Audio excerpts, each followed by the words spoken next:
வணக்கம்.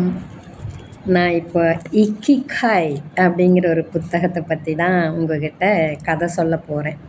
அது என்ன இக்கிகாய் அப்படின்னு பார்த்தீங்கன்னா, 2 எழுத்தாளர் இந்த கதையை எழுதியிருக்காங்க. ஜப்பானிய எழுத்தாளர்கள் 2 பேர். அந்த இந்த இக்கிகாய் அப்படிங்கிறதுக்குள்ளே இருக்குது அப்படின்னு பார்த்தீங்கன்னா, அது ஒரு வாழும் கலை அப்படின்னு அவங்க சொல்கிறாங்க. மனுஷங்க வாழ்கிறது ஒரு கலை தான். அந்த கலை எப்படிங்கிறத பற்றி தான் நாங்கள் எழுதியிருக்கிறோம் அப்படிங்கிறத சொல்கிறாங்க. அப்போனா அதை பற்றி எழுதுனதுக்கு அது எதுக்கு இக்கிகாய் அப்படின்னு ஒரு வார்த்தையை பேரை வச்சாங்க அப்படிங்கும்போது, ஒவ்வொரு புத்தகத்துக்கும் ஒரு பேர் வைக்கிறாங்க இல்லையா? அப்போது இந்த 2 எழுத்தாளர்கள் யார் அப்படின்னா, ஹெக்டர் கார்சியா அப்படிங்கிறவரும் ஃப்ரான்சிஸ்க் மிராயியஸ் அப்படிங்கிறவரும் தான். இந்த பேரை நிச்சயமாக சொல்லணும் இல்லையா, யார் எழுதுனாங்கன்னு, அதுக்காக சொல்கிறேன். இவங்க 2 பேரும் எழுதுனது. இந்த இக்கிகாய் அப்படிங்கிறது ஒரு புதிரான வார்த்தை அப்படிங்கிறத சொல்கிறாங்க. கதை நம்ம மனுஷங்க வாழ்கிற கலையை பற்றி கதையாக சொல்லியிருக்காங்க. அந்த வார்த்தை, அந்த இக்கிகைங்கிறது எப்படி எடுத்தோம் அப்படிங்கிறத சொல்லியிருக்காங்க. நான் இப்போ முன்னுரை மட்டும்தான் இன்றைக்கி உங்களுக்கு சொல்ல போகிறேன். முன்னுரையோடு சேர்ந்து 10 பார்ட்டாக இருக்குது. இது முதல் பார்ட்டாக நான் உங்களுக்கு முன்னுரை மட்டும், அவங்க எப்படி எழுதுனாங்க, எப்படி எழுத தோணுச்சு அப்படிங்கிறத அவங்க சொல்லியிருக்காங்க. அது என்ன உள்ள கதை இருக்குது, எதை பற்றின கதை இருக்குது அப்படிங்கிறத ஒரு முன்னுரையாக சொல்லியிருக்காங்க. அதை பற்றி சொல்கிறேன். இவங்க 2 பேருமே இவங்களை பற்றி சொல்கிறாங்க. நாங்கள் டோக்கியோவில் இருக்கக்கூடிய ஒரு சிறு மது விடுதியில் தான் முதலாக சந்தித்தோம் அப்படிங்கிறாங்க. நம்ம ஊரில் எப்படி பார் இருக்குது, அந்த மாதிரி மது விடுதியில் தான் நாங்கள் 2 பேரும் சந்திச்சிட்டோம். நாங்கள் ஒருத்தர் டோக்கியோ, இன்னொருத்தர் பார்சிலோனா அப்படிங்கிற 2 பேர் 2 பக்கம் இருந்தோம். ஒருத்தர் நாங்கள் பார்த்துக்கவே இல்லை. எங்களுக்கு வாய்ப்புமே அது வரைக்கும் கிடைக்கல. இப்போது கண்ணதாசனும் சுஜாதாவும் ஆளுக்கு ஒரு மூலையிலிருந்து எழுதுகிற மாதிரி நினச்சிக்கோங்களேன். நம்மளுக்கு வேணால் கண்ணதாசன் புத்தகத்தையும் படிப்போம், சுஜாதாவோட புத்தகத்தையும் படிப்போம். ஆனால் இவங்க ஒருத்தருடைய புத்தகத்தை படிச்சிருக்கிறாங்க. ஆனால் ஒருத்தர் பேசிக்கிட்டதில்லை, பரிச்சயமானதில்லை நாங்கள் 2 பேர். ஆனால் எங்கள் 2 பேர்த்தையும் சேர்த்துனது, எங்கள் 2 பேர்த்துக்குமே பரிச்சயமான ஒருத்தர். அவர் தான் எங்களை சேர்த்து இந்த மது விடுதியில் நாங்கள் பார்த்து பேசினோம் முதல் தடவை. ஆனால் அப்போ பெருசாக நாங்கள் எதுவுமே பேசிக்கல. அதுக்கப்புறம் நம்ம முதல்ல ஒரு தடவை பார்த்துட்டோம்னா ஃபோன் நம்பரெல்லாம் மாற்றிக்குவோம் இல்லையா, உங்களது கொடுங்க என்னோடதை கொடுங்கன்னா அதை மாதிரி மாற்றிட்டு பேசிக்கிட்டு இருந்திருக்காங்க. அதுக்கப்புறம் நேரடியாக 1 வருஷம் கழித்து சந்திச்சாங்களாம். டோக்கியோவில் ஒரு பார்க்கில், ஒரு பூங்காவில் சந்திச்சிட்டோம் அப்படின்னு சொல்லி சொல்கிறாங்க. நாங்கள் அப்புறம் 2 பேர் அப்படியே நிதானமாக நடந்துட்டு மேற்கத்திய நாடுகளில் அங்கே உளவியல் அப்படின்னா சைக்காலஜி, அதை குறித்து நாங்கள் பேசிட்டோம். மக்கள் தங்களுடைய வாழ்வோட நோக்கம் என்ன அப்படிங்கிறத சொல்கிறது லோகோ சிகிச்சைன்னு அப்போ இருந்துச்சு. இப்போ நம்ம அதையே சைக்காலஜி அப்படின்னு சொல்கிறோம். இப்போ சைக்கிரியாட்ரிக் டாக்டர்கிட்ட போகிறோம் இல்லையா, அப்போ அந்த மாதிரி லோகோ அப்படிங்கிற ஒரு முறை தான் இருந்தது. அந்த முறையை நம்ம விட்டுட்டு வந்துட்டோம். அப்போ அந்த முறை நல்லா இருந்துச்சு. அதை பற்றி கூட கடைசியில் சொல்லியிருக்காங்க அவங்க. அது நல்லாயிருக்கும், நானும் படித்தேன். அதை பற்றியெல்லாம் அவங்க பேசிகிட்டு இருந்ததாக சொல்கிறாங்க. அந்த லோகோ முறையை கண்டுபிடிச்ச ஒரு டாக்டர் யார் அப்படின்னு பார்த்தீங்கன்னா, நாஜி வதை முகாமுக்குள்ளேருந்து தப்பிச்சு வந்தவர். நாஜி வதை முகாம்னா என்ன அப்படின்னா, அந்த ஹிட்லர்னு நீங்களாம் படிச்சிருப்பீங்கள ஒரு காலத்தில், பயங்கரமான கொடூரமாக ஆட்சி நடத்தினவன் அப்படின்னு. அந்த காலகட்டத்தில் எல்லாத்தையும் பிடிச்சி, யூதர்களெல்லாம் பிடிச்சி ஒரு வதை முகாமுக்குள்ளே அடைச்சி வச்சுருவாங்க. சோறு தண்ணி கொடுக்காம, துணிமணி கூட இல்லாமல் நிர்வாணமாக இருக்க வைப்பாங்களாம். அந்த மாதிரி, சும்மா நம்ம ஊர் ஜெயில் மாதிரி கிடையாது, பயங்கரமாக வதைக்கிறது, அவங்களே செத்து போகிறது, ஒன்றுமே கொடுக்காம அவங்களையே சாகடிக்கிறது, அப்படியே சாகடிக்கிறது. ஒரு சில சமயம் விஷவாயு கூட உள்ளே செலுத்தி விட்டுருவாங்க, அதில் சாகுவாங்க கொஞ்சம் பேர். அதை மூச்சு பிடிச்சி அதிலிருந்து உயிர் பொழைச்சவங்க கொஞ்சம் பேர் இருப்பாங்க. அந்த மாதிரி அந்த வதை முகாமிலிருந்து தப்பிச்சு வந்த ஒரு உளவியல் வல்லுநர் தான் டாக்டர் விக்டர் பிரேங்கல் அப்படிங்கிறவர் கண்டுபிடிச்சது தான் அந்த லோகோ சிகிச்சை முறை அப்படிங்கிறது. அதை பற்றி தான் அவங்க சொல்கிறாங்க. அந்த சிகிச்சை முறை பற்றி நாங்கள் பேசினோம். அந்த சிகிச்சை முறை நல்லா இருக்கும், இப்போ இருக்கிறத விட அது நல்லாயிருக்கும். மக்களோட மனசை பற்றி புரிஞ்சுக்கிறது அது நல்லாயிருக்கும். அதையெல்லாம் நாங்கள் பேசினோம் அந்த பார்க்கில். அப்படியே பேசிகிட்டே இருக்கும்போது தான் ஒவ்வொன்றா மக்கள் வந்து வாழ்க்கையோடைய அர்த்தத்தை தேடிக்கிட்டே இருக்கிறாங்க. சும்மா நீண்ட நாள் வாழ்கிறது அப்படிங்கிறது, நீண்ட நாள் வாழ்கிறக்கு ஆசைப்படணுமா, இல்லை அதை தாண்டி வாழ்க்கையில் ஏதாச்சும் அர்த்தம் இருக்குதா அப்படிங்கிறத தேடணுமா, இப்படிங்கிறது எல்லாமே பெரும்பாலான மக்கள் குழப்பத்தில் தான் இருக்காங்க.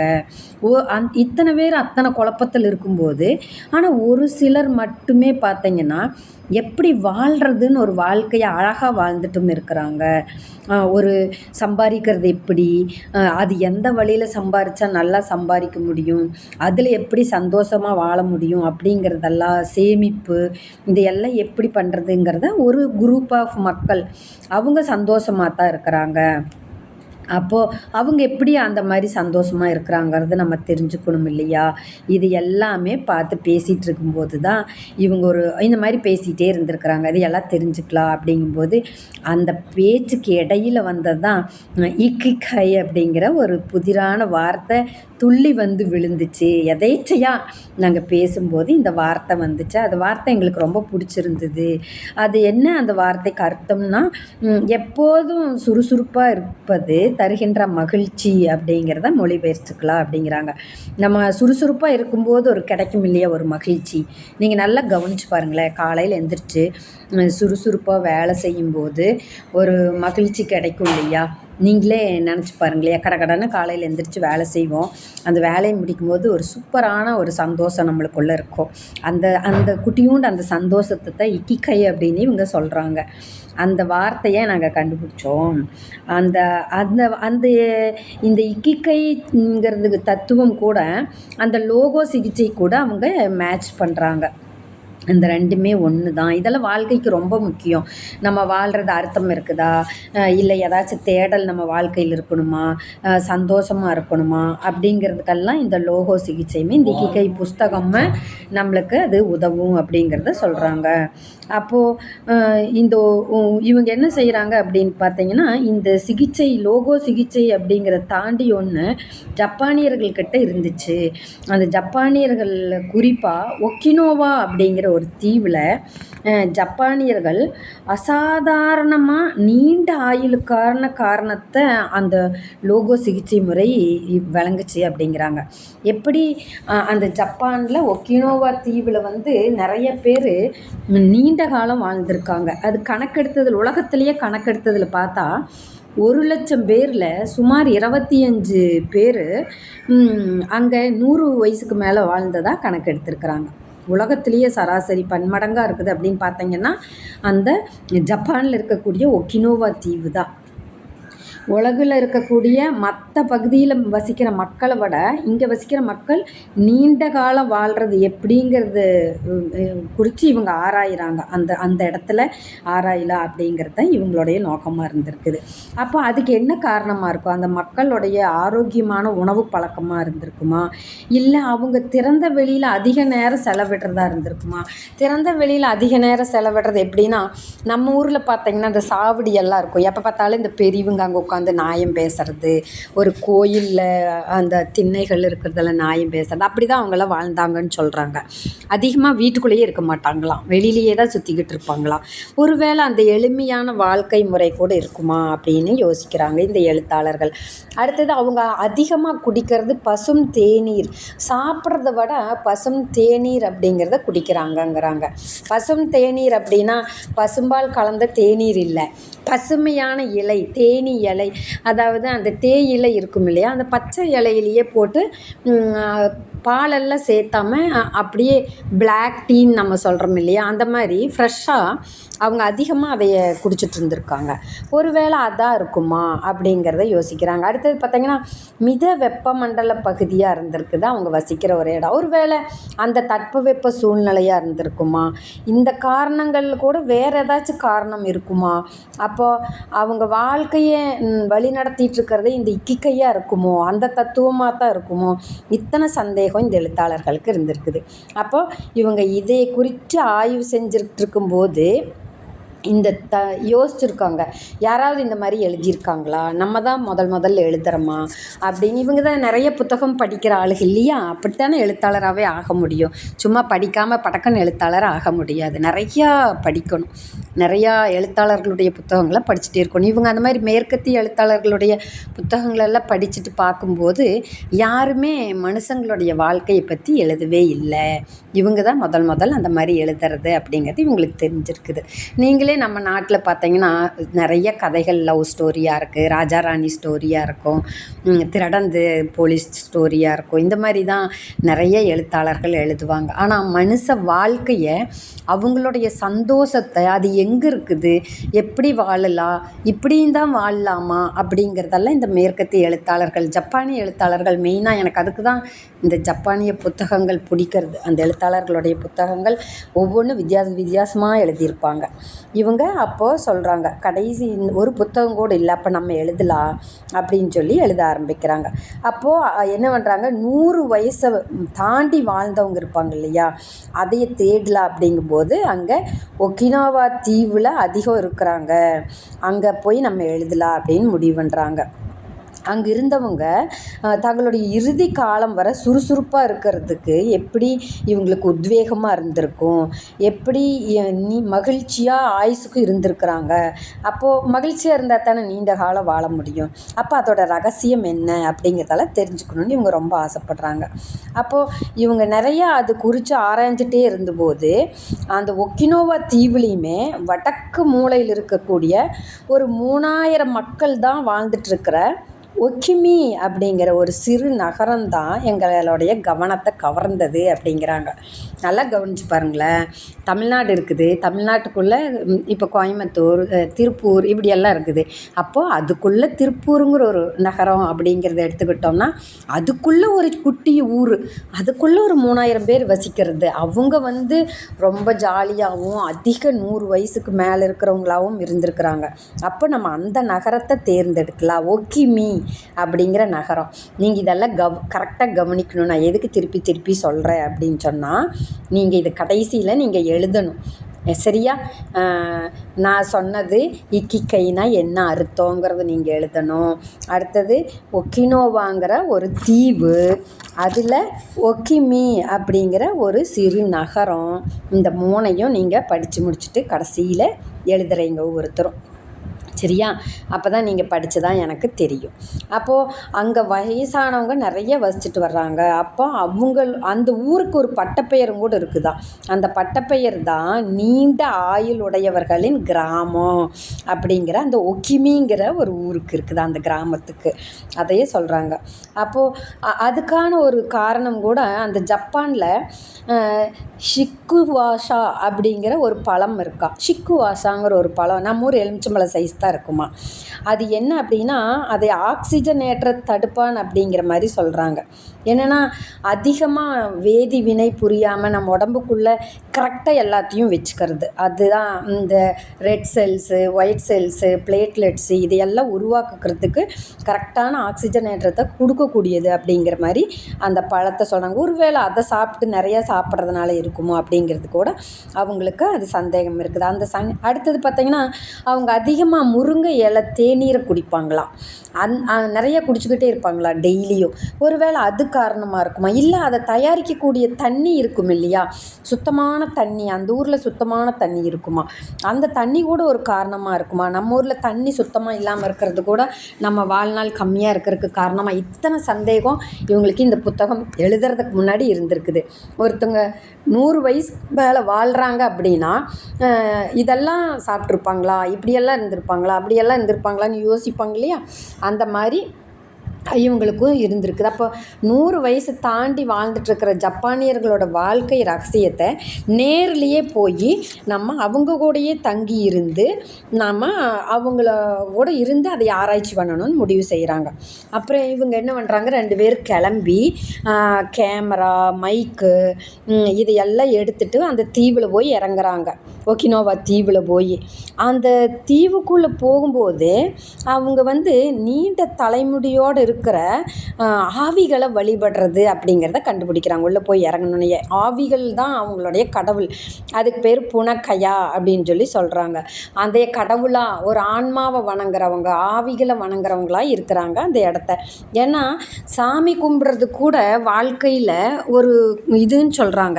அழகான வாழ்க்கை வாழ்கிறதுக்கு நம்மளுக்கு ஆன்மீகம் கூட உதவுது அப்படிங்கிறது தான் இவங்க நினைக்கிறாங்க. அப்போ அந்த புனக்கையா அப்படிங்கிற ஒரு ஆவியை வழிபடுற ஒரு ஆன்மவாத மதத்தை தான் அவங்க பின்பற்றினாங்கங்கிறாங்க. அந்த நான் கூட ஒரு தடவை ஃபேஸ்புக்கில் எழுதியிருந்தேன், நம்மளுடைய ஆசீவகம்ங்கிற ஒரு மதம் அப்படின்னு சொல்லிட்டு. அது கூட நிறையா பிரச்சனையை மதமா இல்லை அது சும்மா ஒரு பண்பாடா அப்படிங்கிறதெல்லாம் கூட பேச்சு வந்தது நான் எழுதினும்போது. அது என்னென்னா அது ஒரு ஆராய்ச்சி கட்டுரையிலிருந்து தான் நான் ஆசீவகம்னு ஒரு மதம்னு எடுத்து எழுதினேன். அதே மாதிரி தான் இவங்களும் அந்த ஆன்மவாத மதம் புனக்கையா அப்படிங்கிறது ஒவ்வொருத்தருக்கும் ஒவ்வொரு மதம் இருந்திருக்குது. அப்போ அந்த தீவில் இருக்கிறவங்க அந்த ஒரு ஆவிகள் வழிபடுறவங்களாகவும் ஆன்மாவுக்கு பயப்படுறவங்களாகவும் இருந்திருக்கிறாங்க. அப்போது அதை பின்பற்றி இருக்கிறாங்க. நம்ம முன்னோர்கள் எப்படி ஒவ்வொரு வழிபாடுகளையும் வச்சுருக்கிறாங்க, ஒவ்வொரு விரதங்களையும் வச்சுருக்கிறாங்க, ஒவ்வொரு கட்டுப்பாடுகளையும் வச்சுருந்தாங்க. அப்போது அந்த கிராமத்துக்காரங்க பார்த்தீங்கன்னா, அந்த தீவுக்காரங்களை பார்த்தீங்கன்னா அவங்களும் அந்த மாதிரி இருந்திருக்காங்க. ஒரு கட்டுப்பாடு இருந்திருக்குது. இவங்க உள்ளே போனோன்னையே அந்த தீவில் இறங்கணுன்னையே அவங்களுக்கு பிடிச்ச விஷயம் என்ன அப்படின்னு சொல்கிறாங்கன்னா, நம்ம போய் பஸ் விட்டு இறங்கி ஒரு ஊருக்குள்ளே போகிறோம், ஒரு புது ஊர், யாருமே தெரியாத ஊர், நம்ம எப்படி இருப்போம் நீங்கள் நினச்சி பாருங்களேன், கற்பனை பண்ணி பாருங்களேன். அப்போ அந்த ஊருக்குள்ளே போகும்போது இவங்க சொல்கிறாங்க, அந்த தீவுக்குள்ளே நாங்கள் போன உடனே எங்களை கவர்ந்த விஷயம் என்ன அப்படின்னா தோழமை உணர்வு தான். யாருன்னே தெரியாமல் கூட வாங்க வாங்க நீங்கள் எதுக்கு வந்திருக்கீங்க அப்படின்னு கேட்டுட்டு நாங்கள் இதுக்கு தான் வந்திருக்கோம் அப்படின்னு சொன்னோன்னே வாங்க வாங்க அப்படின்னு சொல்லி கூப்பிட்டு போகிற மாதிரி அவங்க தோழமை உணர்வு இருந்துச்சு அப்படிங்கிறாங்க. அடுத்தது பார்த்தீங்கன்னா பசுமை போர்த்தி இருந்த மலைகள் பார்த்தோம். நிறையா மலை மடு நம்ம ஊரில் மலையெல்லாம் இருக்குது இல்லையா, ஊட்டிக்கு போகும்போது ஊட்டி கொடைக்கானலில் அந்த மாதிரி பசுமையாக இருக்கக்கூடிய ஒரு மலைகளை பார்த்தோம். எங்களுக்கு அதுவும் கவர்ந்த விஷயமா இருந்தது. அடுத்தது பளிங்கு போல் நீர் ஓடிக்கொண்டிருந்த சிற்று ஓடைகளையும் அந்த தீவில் பார்த்தோம். அப்படியே தண்ணி அழகாக போயிட்டு இருந்துதான். இந்த அந்த அந்த தீவில் வசித்து வந்த மக்கள் எப்பவுமே சிரித்து கொண்டு நகைச்சுவையாக உரையாடிட்டு இருக்கிறதையும் பார்த்தோம். ஒரு எதிர்த்தாப்பில் போகும்போது நம்ம தெரிஞ்சவங்க வந்தால் தான் சிரிப்போம், தெரியாதவங்க வந்தால் நம்ம வாட்டுக்கு போகிறோம் இல்லையா. அவங்க அப்படி இருக்குல்ல, யாரை பார்த்தாலும் சிரித்த முகத்தோட ஒரு சின்ன சிரிப்பு. இப்போ என்னையெல்லாம் பார்த்தீங்கன்னா நான் அப்படி தான், புதுசாக குடி வந்துட்டேன்னா பக்கத்து வீட்டில் இருக்கிறவங்க கூடலாம் யாருனே தெரியாது இப்படின்னு போய் ஒரு சிரிச்சிட்டு போவேன். வாக்கிங் போகையில் அடுத்த நாள் ஹலோ அப்படின்பா, இப்படி பேசி பழகிடுவேன். அவங்க அப்படி தான் இருந்திருக்கிறாங்க. ஒரு சந்தோஷமான வாழ்க்கைக்கு இதெல்லாம் முக்கியம் அப்படிங்கிற மாதிரி இந்த எழுத்தாளர்கள் எழுதுகிறாங்க. அதை அவங்க சிரிச்சுட்டு பேசுகிறதே பார்த்தீங்கன்னா நகைச்சுவை தான் இருந்தது. இப்போ நம்ம ஒரு ஊருக்குள்ளே பார்த்துட்டோம்னா ஒன்றுமே இல்லை, நம்ம குரூப்புக்குள்ளே பாருங்களேன், சின்ன சின்ன பிரச்சனைகள் இல்லாமல் இல்லை, ஒருத்தர் பற்றி இன்னொருத்தர்கிட்ட பேசாமல் இல்லை. ஆனால் அதெல்லாமே வேண்டாம் அப்படிங்கிற மாதிரி தான் இந்த எழுத்தாளர்கள் போக போக எழுதுகிறாங்க. எல்லார்கிட்டையுமே நல்லதும் இருக்குது கெட்டதும் இருக்குது, நம்ம சிரிச்சுட்டு பழகுவோமே, அது அவங்கவுங்க பண்பாக இருந்துட்டு போகுது அப்படிங்கிற மாதிரி தான் இந்த ஊர்க்காரங்க இருந்தாங்க. எல்லாருமே நல்லவங்களாக இருக்கிறது இல்லையா, ஆனாலுமே அவங்க நல்ல ஒரு சிரித்த முகச்சோடும் நகைச்சுவையோடையும் இருந்ததாக சொல்கிறாங்க. அடுத்தது இந்த ஊரில் இருந்த ரொம்ப வயசானவங்களை நாங்கள் பேட்டி காங்கும்போது இந்த இயற்கை வளத்தையும் தாண்டி அதிக ஆற்றல் வாய்ந்த ஏதோ ஒன்று அங்கே இருக்கிறத எங்களால் கண்டுகொள்ள முடிஞ்சுது அப்படிங்கிறாங்க. வயசானவங்க ஒரு 100 வயசுக்கு மேலே இருக்கிறவங்களெல்லாம் நிறைய பேட்டி கண்டு எழுதியிருக்காங்க அவங்கக்கிட்ட. அதெல்லாம் கடைசியில் வருது, அதை பற்றி நான் சொல்கிறேன் சரிங்களா.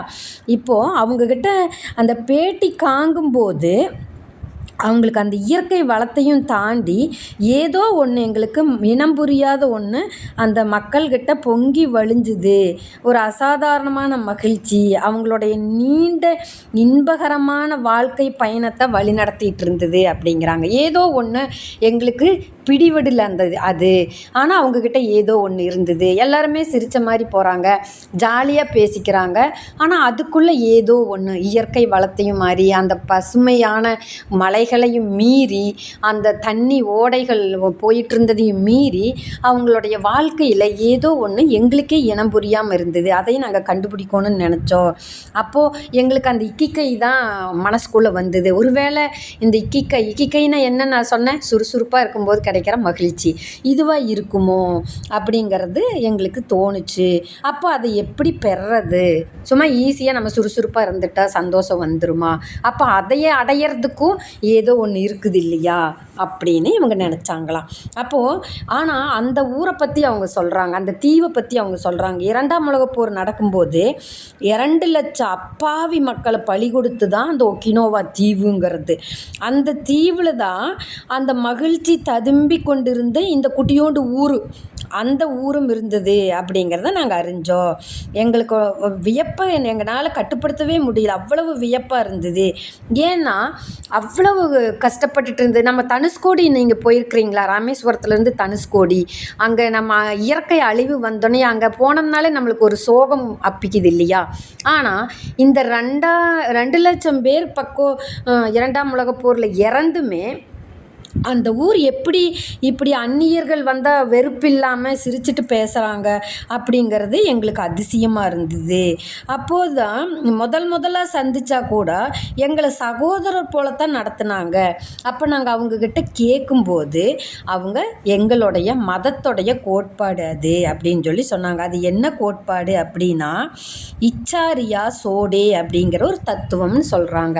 இப்போ எப்படி பைபிளில் நிறைய சொல்லுது, நீ இந்த கன்னத்தில் அரைஞ்சா அந்த கன்னத்தை காமி அப்படின்னு, அந்த மாதிரி அவங்களுடைய கோட்பாடு இருந்திருக்குது அந்த மதத்தில்.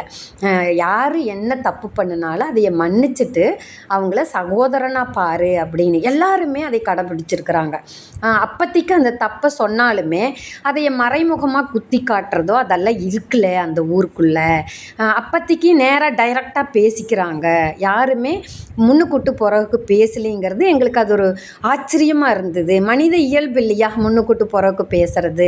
ஆனால் அது எங்களுக்கு ஆச்சரியமாக இருந்தது. அந்த மதத்தை எல்லாருமே அந்த கோட்பாட்டை கடைபிடிச்சாங்க அப்படின்னு சொல்கிறாரு. அடுத்தது அந்த ஒக்கிமி மக்கள் மகிழ்ச்சியாக இருக்கிறதுக்கு சமூகத்தில் ஒரு அங்கமாக இந்த உணர்தல், எல்லாருமே சகோதரத்துவமாக இருக்கிறத உணர்தல் கூட ஒரு காரணமாக இருக்குமா அப்படின்னு சொல்லி நினச்சாங்களாம். அடுத்தது அங்கே என்ன பார்த்தாங்களாம், சின்ன வயசுலேயே கூட்டு உழைப்பு அப்படிங்கிறத பார்த்தாங்களாம். எனக்கு அதை பேசும்போது அதை சொல்லும்போது நான் எப்போவுமே புத்தகம் படிக்கல, என் கூட அந்த ஆத்தர் பேசுகிற மாதிரி நினச்சிட்டே படிப்பேன். அப்போ அவர் கூட்டு உழைப்பு பற்றி சொல்லும்போது நான் நினச்சேன், நான் 6th 7th படிக்கும்போது எங்கள் ஊரில் தண்ணிக்கு ரொம்ப கஷ்டமாக இருக்கும். சாயங்காலம் ஸ்கூல்லேருந்து வந்தால் தண்ணி சமைக்கணும், எல்லோரும் பிள்ளைங்கள்லாம் அவங்கவுங்க வீட்டுக்கு தண்ணி சமந்து தொட்டிகள் ஊற்றி நிறைக்கணும். நானும் என்னோடய ஃப்ரெண்டு, என்னுடைய தோழி ஜெயந்தின்னு பேர், 2 பேர் என்ன பண்ணுவோம் தெரியுமா, தண்ணியை எடுத்து முதல்ல அவள் வீட்டில் நிரப்புவோம், அவங்க வீட்டில் நிறைஞ்சாச்சுன்னா 2 பேரும் சேர்ந்து எங்கள் வீட்டில் நிரப்புவோம். எனக்கு அதுதான் நினப்பு வந்தது, கூட்டு உழைப்புங்கிறது. தனியாக உழைக்கிறத விட ஒரு 2 பேர் 4 பேர் சேர்ந்து உழைக்கிறதுல அலாதி ஒரு சந்தோஷம் இருக்கும். அந்த உழைப்பு அவங்களுக்குள்ளே இருந்துச்சு அப்படிங்கிறாரு.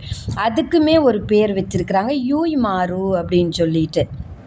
அது எல்லாமே கூட்டு உழைப்பு, எல்லாருமே ஒன்று சேர்ந்து உழைக்கிறது அப்படிங்கிறத சொல்கிறாங்க. ஒருவருக்கொருவர் உதவுறது. உனக்கு உங்கள் தோட்டத்தில் வேலை இருக்குது, அவா நானும் சேர்ந்து எல்லோரும் செய்யலாம், அங்கே முடிச்சாச்சா எங்கள் தோட்டத்தில் எல்லோரும் செய்யலாம் அப்படிங்கிற மாதிரி தான் அவங்க இருந்திருக்கிறாங்க.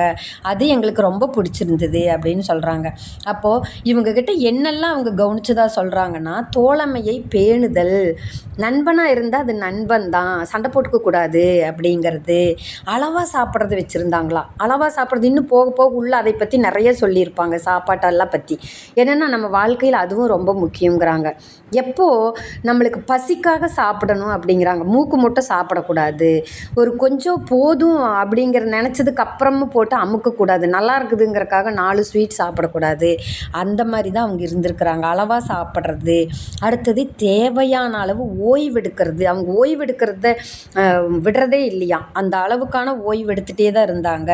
அடுத்தது மிதமான உடற்பயிற்சிகள். நான் சொல்லிகிட்டே இருக்கிறேன் இல்லைங்களா, ஒரு 4 பயிற்சியாவது செய்யணும் வாழ்க்கையில்.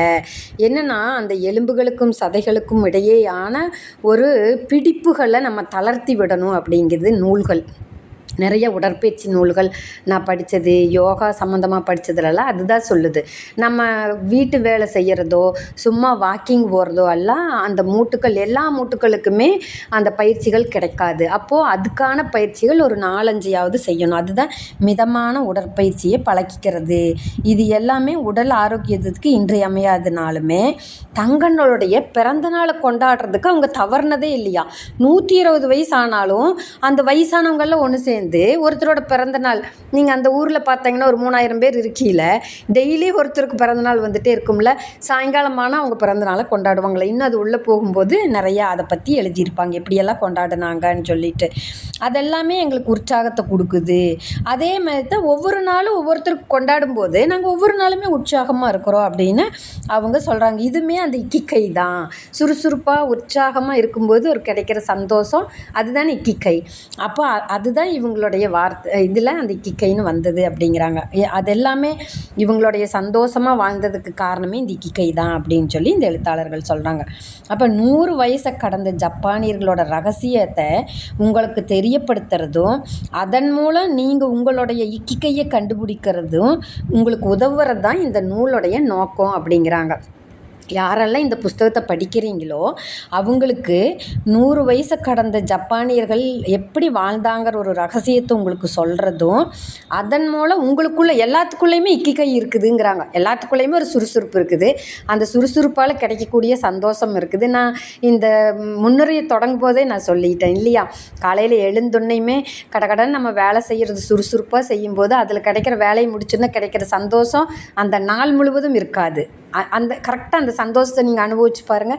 அவங்க அதைத்தான் இக்கிக்கைன்னு சொல்கிறாங்க. எல்லாத்துக்குள்ளேயுமே இருக்குது. நீ காலையில் 8 மணிக்கு எந்திரிச்சு சோம்பேறித்தனமாக பண்ணும்போது உனக்கு அந்த இக்கிக்கை கிடைக்காது அப்படிங்கிறாரு. 2 பேருமே அதை சொல்கிறாங்க. அதை தான் உங்களுக்கு எப்படி அதை கண்டுபிடிக்கிறது, உங்களுக்குள்ளே இருக்கக்கூடிய இக்கிக்கையை எப்படி கண்டுபிடிக்கிறது அப்படிங்கிறத பற்றி தான் இந்த சொல்கிறது தான் உங்களுக்கு உதவுறது தான் இந்த நூலுடைய நோக்கமே, நாங்கள் எழுதுனதுக்கான நோக்கம் அப்படின்னு சொல்கிறாங்க. ஏன்னா தங்களுடைய இக்கிக்கையை கண்டுபிடிக்கிறவங்களுக்கு வாழ்க்கையில் ஒரு நீண்ட மகிழ்ச்சி பயணத்தை மேற்கொள்ள தேவையானது அத்தனையுமே இந்த புஸ்தகத்துக்குள்ளே இருக்குது.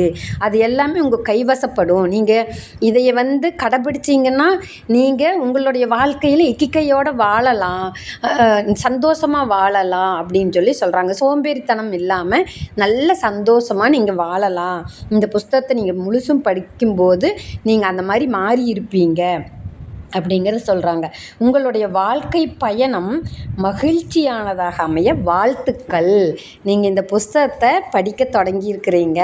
இந்த புஸ்தகத்தை படித்து முடியுங்க. உங்களுடைய வாழ்க்கை பயணம் நல்ல மகிழ்ச்சியாக உங்களுடைய பயணம் இருக்கிறதுக்கு அமைய எங்களுடைய வாழ்த்துக்கள் அப்படின்னு சொல்லிட்டு ஹெக்டர் கார்சியாங்கிற எழுத்தாளரும் பிரான்சிஸ்க் மிராயியஸ் அப்படிங்கிற எழுத்தாளரும் நம்மளை வாழ்த்துறாங்க.